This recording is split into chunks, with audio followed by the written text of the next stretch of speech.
Hi guys, I am super excited because I actually found that my grandbaby actually wants for her class a bunch of these little boxes. I'm having so much fun making these. I've made a ton and I'm like, okay, cool. Now it's time to kind of mass produce.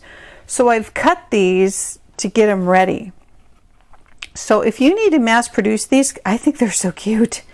You can figure out your design paper that you want to use, but it's so easy. I've got a tutorial and I'll link it to where all the measurements are, but it's basically 6 by 4.5 to make the box and 7 3/4 by 4 to make the sleeve.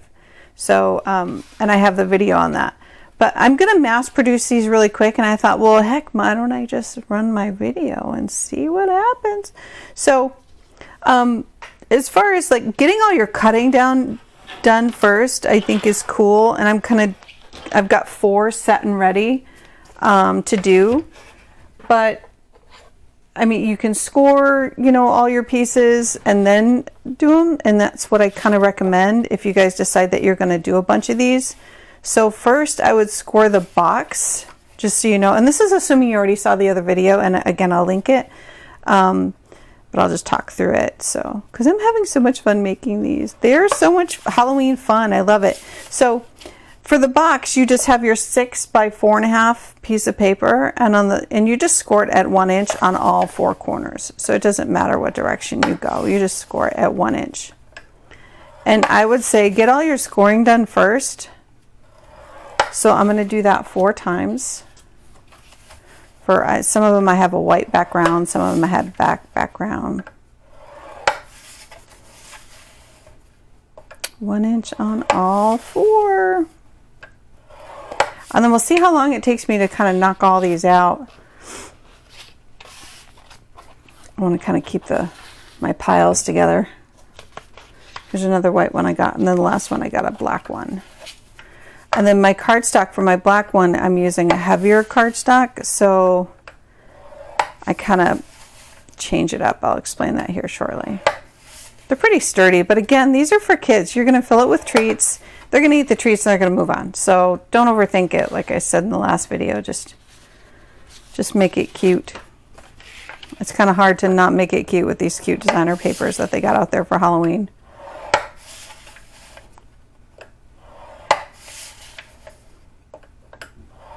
There we go. So all my boxes are scored, and then I will score my sleeves for the boxes. I'm not sure which side I'm going to use, so I can kind of interchange. But for the scoring on this one, you're going to score at 1.5, 2.5, just doing it both, and then 5 and 6.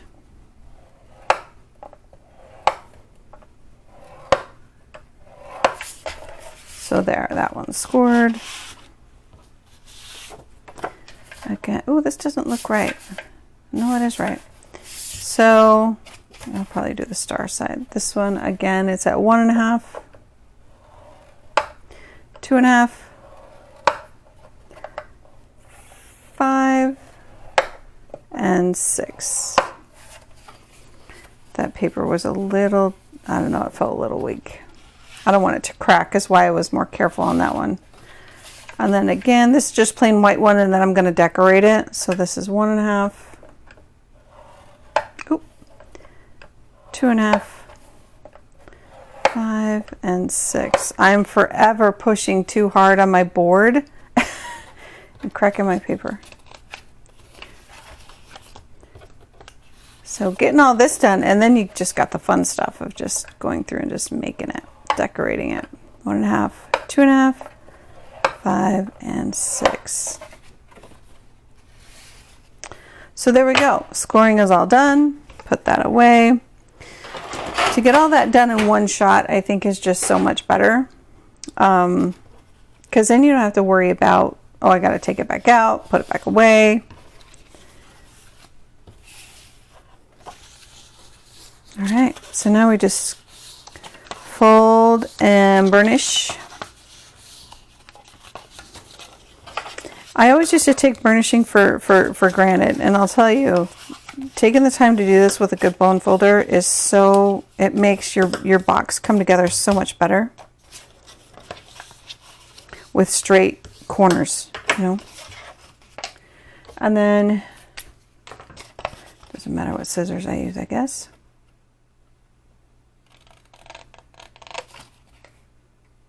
Cut each end on the short side.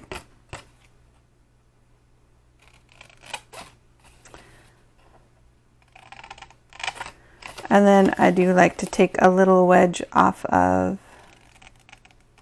each one. It helps the box come together a little bit easier.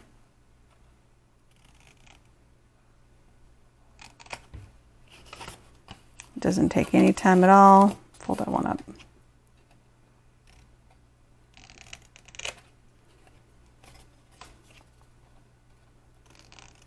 There we go. So I guess you could, you know, you could glue each one. Oh, this is going to be off a little bit. I can already see it on the score line. So I'm just going to take a teeny, teeny, tiny, tiny little sliver off. I didn't cut that one entirely straight. And I found that when it's not straight, your box doesn't come together. You're a little crooked. See, I'm a little wonky on that one. Nothing that I can't fix. So I'm going to glue those flaps in. You can use whatever you want. It doesn't, you can use, you know, tape if you want, like ATG tape or score tape, whatever. But this seems to help it come together faster. And since I'm mass producing, I'm all about getting it done. There's that side. And they come together really easy.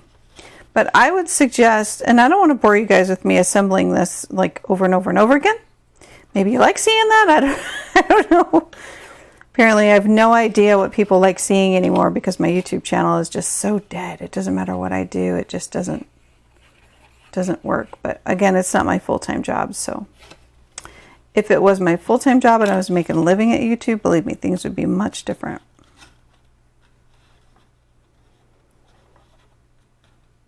But it is not my full-time job. Oh! All right. Don't need, gosh, Butterfingers. You don't need a whole bunch of glue on these. I mean, you need a good amount to keep it down, but because it's going to get yanked on and pulled on, but probably not for too long before they're done with it. There we go. So now my box is assembled, and then I think I'll do the ghosts on the outside and then accent with that. Yeah, that's what I think I'll do. So, burnish this too. This part is the sleeve that goes around and it slides through.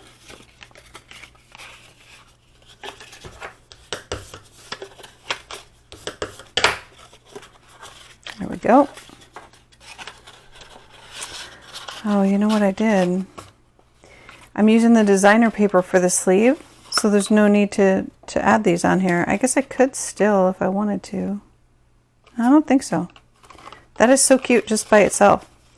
So this is the part where you kind of take a look at your box. I've got a couple little, you might be able to see this one comes up a little bit. No big deal. I'm just going to kind of cut that down. Just to make sure that it closes nicely. If it's still a little too long, you'll find you can't get your scissors in there. What I found that's worked really well is to grab one of these nail files. I use this for this is for my paper and stuff in my craft room, not for my nails. And you just file that sucker down. And I found too that the corners, filing those down really quickly, help it to slide in and out of that the cover a little bit easier. Only takes a couple little parts, a couple little swipes. This one was a little high, so I'll have to grind that down a little bit more. But when you have just a tiny bit to cut off, If you just file it down with a file, it works really, really well.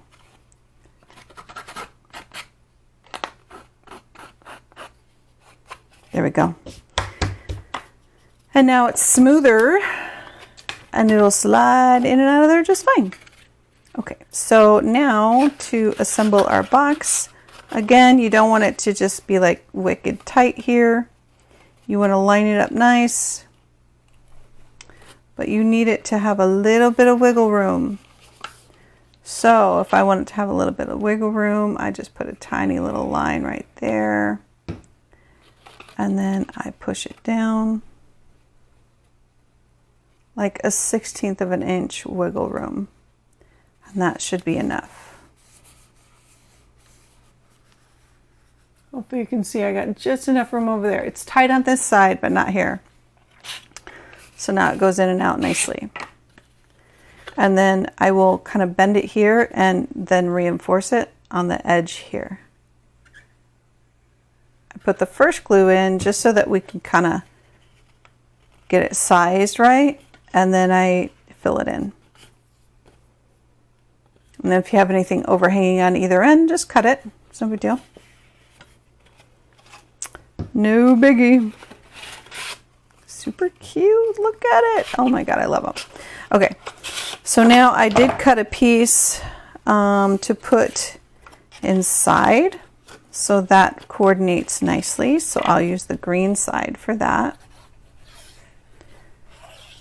It's got green, purple, orange, traditional, cool, hocus pocus kind of colors. Every time I see that color pattern, I think of hocus pocus. I don't know why, but I do. And then my hand's shaking. There we go. Push that down in there. And then if you wanted, you could use these and decorate the box inside here. I cut those all to the right size for matting, but you have to be careful because once you put that in there, you're going to start compromising the space that you have. So this one might work out nicely, but I do need to have something on the ends of the boxes because that's going to be visible. I don't want that to just be white. So I think I'll just do it that way. I could do the ghosts there too. I'm not sure. Let me think. The ghosts are cute. Oh my gosh, they're so funny.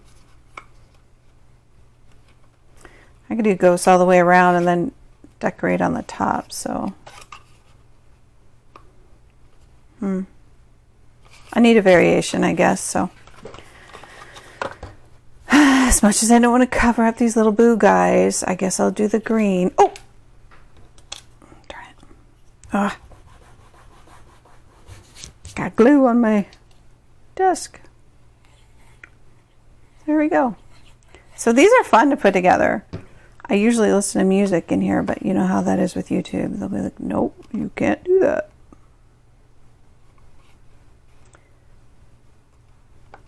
There we go. And here is the other one that I've already got pre-cut.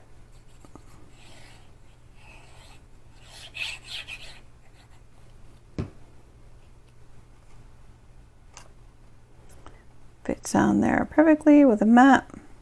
If there wasn't a mat there, this wouldn't work out really well from a design perspective, I don't think.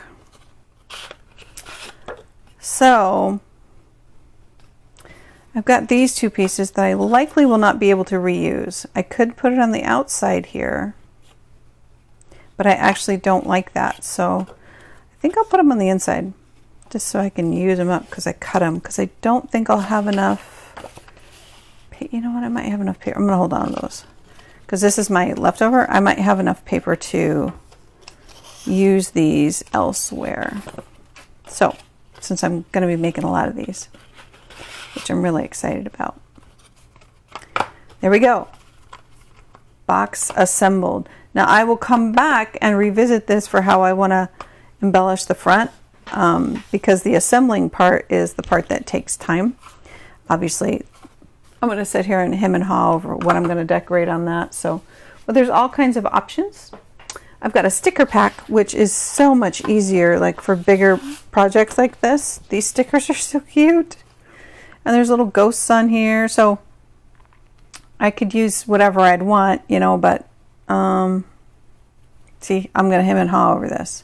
I like this trick or treat. But I also have a stamp. If the broom fits, write it. I love that. Some of these are a little bit not the right scale, but Happy Halloween, Boo Witch, trick or treat costumes. There's all kinds of stuff happening here. Eat, drink, and be scary.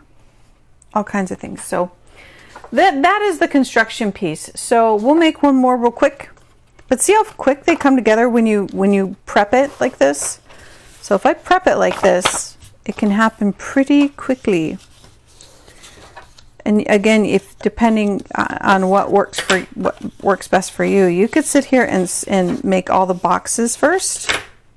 Yeah. And then,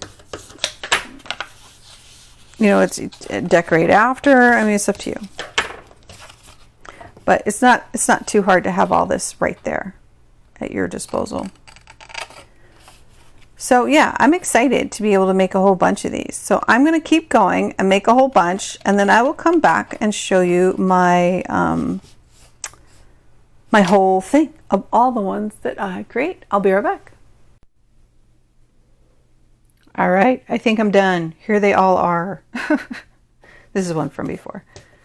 All these little boxes. I think I made like 24 or something like this. So I made a lot. But aren't they cute? Look at them all. This orientation seemed to work out best, the up and down. But then we still had some landscape ones too, and they're all the same. Well, each one is unique. There isn't any one that is the same as the other, but they all have some kind of little pop-up right there, which is fun. And the kids in my granddaughter's class, I think, will love it. So, such a fun project to do. I have the tutorial. I'll link the tutorial in here. But all of these little, I'm not sure which one is my favorite, but this little guy is so cute. And a lot of them just say boo when you open it. So such a fun little project to do. It's all just paper. And I used minimal paper, and I still have so much left over in that one kit that I bought. So thanks for watching, guys. Hope you enjoy it. Hope it inspires you to go make something spooky. And happy Halloween.